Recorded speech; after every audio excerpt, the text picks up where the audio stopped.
कौसा चरनीपाड़ा में नशा बेचने वाली फैमिली का बढ़ता आतंक। मुमरा पुलिस स्टेशन है लाचार। नेता रील और रिबन काटने में है बिजी, लेकिन नशे पर नहीं उठा रहा है कोई आवाज़। नशे को लेकर के आवाज़ उठाई जा रही है, क्या मामला है? बहुत बेकार मामला है। मतलब जो बोलने जाता है उन लोग को ही मतलब मारने ठोकने निकल जाते और बेफालतू में सबको गाली देते हैं। लड़के लोग के ऊपर इल्ज़ाम लगाते गलत गलत, जो कि लड़के लोग हैं तो हम लोग सुरक्षित पहने तो इन लोग ना अभी तक हम लोग के ऊपर मतलब बहुत मारा पीटी की आवाज़ निकाल रहे थे। और चौकी जाओ मुमरा चौकी तो वहाँ पर भी कुछ नहीं करते, वहाँ पर हम लोग की सुनवाई नहीं होती और उल्टा हमारे लड़के लोग के ऊपर केस कर देते गलत तरीके से। कौन लोग हैं ये जो नशा बेचते हैं? सलमान की माँ इन लोग, सलमान की बहन है, सलमान की माँ है और सलमान ढोले लोग। और सलमान हाथ उठाने आता है लेडीज़ लोग के ऊपर। खुद बोलती है कि मतलब मैं पैसा खिलाती हूँ, हफ्ता खिलाती हूँ 1-1 लाख रुपया। और बाकी का बोलती है मेरा पुलिस कुछ नहीं करेंगे तुम लोग के ऊपर। हाँ, हम लोग को सलाम करती है, मेरे को माँ बोल के जाती है पुलिस। और लड़के लोग का मतलब मैं चाहूँ तो कुछ भी कर सकती हूँ ऐसा। और सलमान को बोलती है 200-250 पब्लिक ला के सलमान मार सकता है। अच्छा। हाँ, तो ये जो तमाम फैमिली का आतंक है, आपने मुमरा पुलिस स्टेशन में कितनी बार शिकायतें की है? 2 से 3 बार हो गई है। लोग तो हम लोग की शिकायत ही नहीं ले रहे। उन लोग की एक शिकायत पे हम लोग के इधर के लड़के लोग को उठा के लेके चले गए थे। अच्छा। हाँ, उसको भी लाने के लिए हम लोग को वापस जाना पड़ा। कितने हम लोग सुबह से शाम तक घर काम करते। सलमान ने उल्टा मेरे ही बाल पकड़ के मेरे को मारा, उसकी बहन ने मारी, उसकी माँ ने मारी। तीनों भाई लोग ने मिलके मारे। और जब मेरे बेटे बचाने गए तो उल्टा मेरे बेटे लोग के ऊपर इल्ज़ाम लगा दी कि इन लोग ने गलत इल्ज़ाम लगाए कि इन लोग ने मेरा दुपट्टा खींचे, मेरे से मोबाइल नंबर मांगे। और उल्टा पुलिस वाले आए, झगड़े के बाद सलमान की माँ ने बुलाई और बुलाने के बाद पुलिस वालों ने उल्टा बोल के गए कि तुम लोग इन लोग के झगड़े के बीच में मत आओ, नहीं तो हम लोग तुम्हारे ऊपर केस बना देंगे। तलवार वगैरह भी लेकर आते, बड़े डंडे सब लेकर आते उठा के, जब झगड़े की बात आती है तभी। मुंबई टीवी, हर खबर सच के साथ।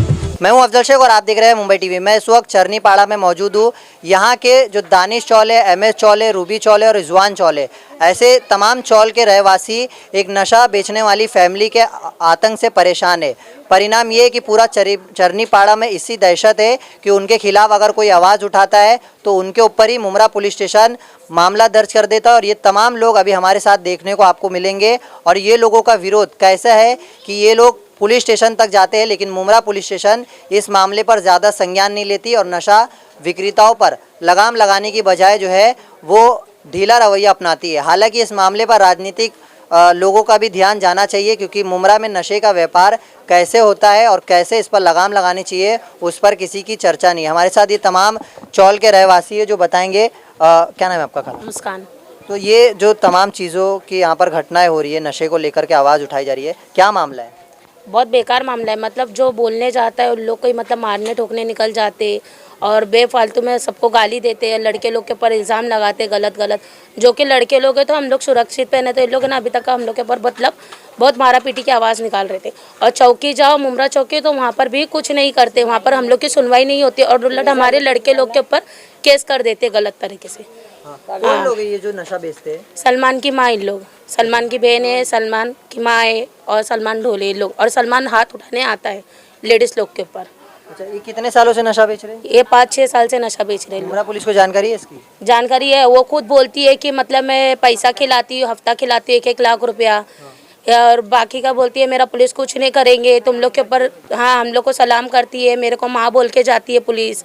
और लड़के लोग का मतलब मैं चाहूँ तो कुछ भी कर सकती हूँ ऐसा। और सलमान को बोलती है 200-250 पब्लिक ला के सलमान मार सकता है। अच्छा। हाँ, तो ये जो तमाम फैमिली का आतंक है, आपने मुमरा पुलिस स्टेशन में कितनी बार शिकायतें की है? 2 से 3 बार हो गई है। लोग तो हम लोग की शिकायत ही नहीं ले रहे। उन लोग की एक शिकायत पे हम लोग के इधर के लड़के लोग को उठा के लेके चले गए थे। अच्छा। हाँ, उसको भी लाने के लिए हम लोग को वापस जाना पड़ा। कितने हम लोग सुबह से शाम तक घर काम करते। सलमान ने उल्टा मेरे ही बाल पकड़ के मेरे को मारा, उसकी बहन ने मारी, उसकी माँ ने मारी।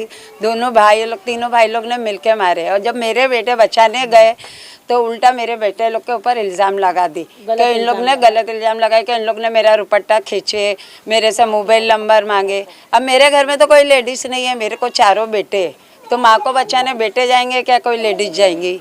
इतने लोग हैं आप लोगों की, किसी की भी मुमरा पुलिस ने नहीं सुनी? नहीं सुनी है। किसी ने नहीं सुनी और उल्टा पुलिस वाले आए, झगड़े के बाद सलमान की माँ ने बुलाई और बुलाने के बाद पुलिस वालों ने उल्टा बोल के गए कि तुम लोग इन लोग के झगड़े के बीच में मत आओ, नहीं तो हम लोग तुम्हारे ऊपर केस बना देंगे। तो ये तमाम जो चीज़ें अभी घटना में हुई, उसके बाद मुमरा पुलिस ने लगाम लगाने के लिए यहाँ पर क्या किया, उसके ऊपर कुछ कार्रवाई वगैरह की? नहीं, कुछ नहीं कार्रवाई करी, उसकी सुनवाई ले रही है, हम लोग की सुनवाई कुछ भी नहीं नशे का कारोबार उसका चल रहा है या रुक गया है?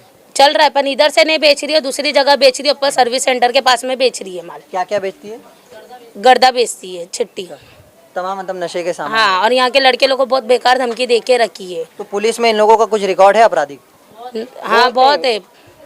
मतलब उसके बच्चे लोग क्या करते हैं या सभी इस नशे के कारोबार में सभी जुड़े हैं? बेचते हैं, पर वो सलमान को बचा रही है, दो ही बेटों को फंसाने की सोच रही है, और दोनों बेटे उसके अपाई से मतलब वो है अपंग वगैरह, तो इन लोग उसको ही फंसा रहे हैं, सलमान को बचा रहे।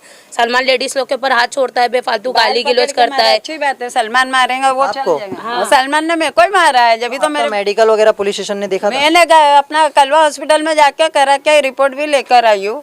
तो उन लोग को पुलिस वालों को भी दिया, इतना बुरी हालत से मारे थे ना। जब मैं पुलिस चौकी गई थी ना, तो पुलिस वाला बोलता कि तू दारू पी के आई। तो मैं पुलिस वालों को बोली मेरी मारने के हाल देखो कैसे, और तुम बोलते कि पुलिस का अपना दारू पी के आई। तो उसने उन लोग ने मुझे कलवा में भेजा, वहाँ की रिपोर्ट ला के मैंने उन लोग को दी। तो मैं उन लोग से पूछने भूल गई कि ये रिपोर्ट में बताओ कि मेरे को दारू पियली दिख रही हूँ क्या इसमें।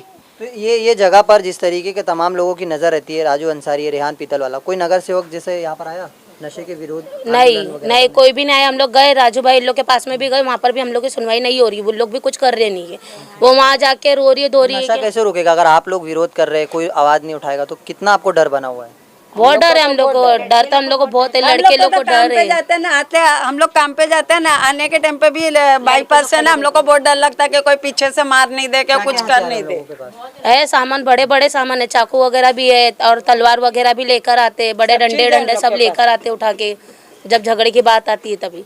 और बोलती है, डायरेक्ट धमकी देती है, गोवंडी के छोकरे बुलाऊंगी, उधर के छोकरे बुला के मतलब मारूंगी। लेके गई तो बोलते तो अभी एक को तो चौकी में पहुंचाई, अभी तो मेरे को तीनों को भी पहुंचाने मेरे को पुलिस वालों से यही कहना है, जब लड़के लोग कोई उसके इज्जत पे हाथ डालता था तो वो उसी दिन बताना चाहिए था ना, उसने क्यों नहीं बताई? पुलिस वाले क्या उससे सुनवाई ये नहीं लिया कि तेरा जब रेप कर रहे थे तो उसी दिन आके बताना चाहिए था। 4 दिन के बाद 4 लड़कों ने वो कैसा बच के भाग गई? हाँ, ये मतलब सुनवाई मेरे को देना है कि चौकी में क्यों नहीं सुनवाई लेते? तो ये मामले की भी जांच होनी चाहिए आप। हाँ, जांच होनी चाहिए ना, कि जब उसका रेप करे तो वो डीएनए टेस्ट वगैरह कराएंगे, उसी में तो मालूम पड़ेगा ना किसकी इज्जत पे हाथ डाले या नहीं डाले, क्या है और क्या नहीं है। वो चारों लड़कों को बेकसूर में फंसा रही है। अच्छा, तो क्या क्या कहेंगे आप लोगों को, कितनी तकलीफ हो रही है? ऐसा नशा वशा रुकना चाहिए कि नहीं? हाँ, नशा रुकना चाहिए, और फिर बाद में ऐसे धमकी देती है वो तो अच्छा नहीं लगता। हम लोग को भी बच्चे हैं, हम लोग काम पे जाते और सुबह जाते शाम को आते, कोई घर में रहता नहीं। हमारे बच्चे को मारे उन लोग ने, ऐसे ही गली में खड़े रह के उन लोग। हाँ बोलिए। यहाँ से भाड़े से जो रहते हैं ना, वो लोग को धमकी देती है, बोलती भाड़े से रहते तुम लोग का क्या चलेगा, यहाँ रहने नहीं दूंगी, मेरा खुद का है, ऐसा बोलती है। 2 घर है उसके, 2 रूम है उसके, बाकी सब लोग भाड़े से रहते, भाड़े वाले लोग को धमकी देती है। घर के अंदर ही नशे का कारोबार चलता है? हाँ, घर के अंदर चलता है। और इनको मारने की धमकी भी दी है। मेरे को दरवाजे पे मारने की धमकी दी, दरवाजे पे बैठो तो गाली गलौज करती है। क्या वजह से? बोलती है दरवाजे पे बैठने का नहीं। अब लड़कियां भी बैठेगी तो उनको देख के गलत गलत बातें बोलेगी कि गलत गलत लड़कियां बैठती है, लड़के बैठते, किसी का आना जाना दुश्वार है इधर पे। मेरे दरवाजे पे किसी को बैठने नहीं देती है। तो इस घटना के बाद कितना डर बन गया आपको? बहुत ही डर बैठ गया। इसके पहले भी अभी 4 दिन पहले उसने मुझे धमकी दी थी, तभी मेरे को फिट आ गई थी इधर पे। मुमरा पुलिस से कैसी मांग करते हैं? मुमरा पुलिस से क्या चाह रहे हैं? पुलिस इंसाफ चाहिए मुंब्रा पुलिस से कि ये नशा बंद होना चाहिए इधर पे। आप लोगों का किसी से जाति झगड़ा नहीं, खाली नशा बंद होना चाहिए? नशा बंद होना चाहिए, बस हम लोग को यही चाहिए और बाकी कुछ होना चाहिए, और हमारे बच्चों का केस जो है वो खत्म कर दो। हमारे बच्चों को जो धमकी दी उसकी जिम्मेदारी कौन लेता कि हमारे बच्चों को कल के दिन कुछ नहीं होगा? ये कोई जिम्मेदारी ले सकता? कोई नेता ले रहा है क्या? पुलिस वाला ले रहा है क्या? कोई भी सुनवाई करके ये तो बोले कि हमारे बच्चों को कल के दिन कुछ नहीं होगा। हम लोग आवाज उठाते हैं, फिर हाँ करेंगे करेंगे, कुछ करते नहीं। ऐसा क्या करते हम लोग ने? क्या हम लोग कहाँ से पैसे लेकर आए? सब लड़के लोग को धमकी दे के रखी है। हम लोग कहाँ से पैसा? सब लड़के लोग परेशान है उससे धमकी से, और ऊपर से पुलिस वाले लोग की सुनवाई कमाते घर काम में। मुमरा में पगार कितनी है तो सभी जानते, क्या एक घर में जाएंगे तो 2,500 रुपये महीने की पगार है, तो हम लोग कहाँ से 1,00,000 2 लाख रुपए ला के भरेंगे? कोई हम लोग कोई धंधा थोड़ी करते हैं जो हमारे पास 1,00,000 2 लाख रुपया हो जो हम लोग भरे। तो हमारे बच्चों को बचाए। हम लोग भी घर काम करते हैं, 2000 रुपये महीने खाली पगार मिलती है हम लोग को। ये थी मुमरा पुलिस स्टेशन के बर्बादी की कहानी। जिस तरीके से लॉ एंड ऑर्डर मेंटेन करने के लिए लाख दावे या लाख मामले मुमरा पुलिस दर्ज तो करती है, लेकिन ये सिर्फ फाइलों में दिखते हैं। ऐसे ग्राउंड लेवल पर अगर गलियों में आप घूमेंगे तो कितनी कानून व्यवस्था चरमरा गई है, इसका अंदाज़ा आप जो है इन तमाम चौल वालों के ज़ुबानी सुने हैं। उम्मीद है इस खबर के बाद जोन 1 के डीसीपी सुभाष बोरसे इस मामले का संज्ञान लेंगे और मुमरा पुलिस स्टेशन के वरिष्ठ पुलिस निरीक्षक को निर्देश देंगे कि इनकी सुरक्षा और नशे पर लगाम कैसे पुलिस जो है लगाएगी। और ये तमाम चीज़ों को अब ये देखना है कि मुमरा पुलिस कैसे हैंडल करती है। कैमरामैन नायद कुरैशी के साथ अफजल शेख, मुंबई टीवी।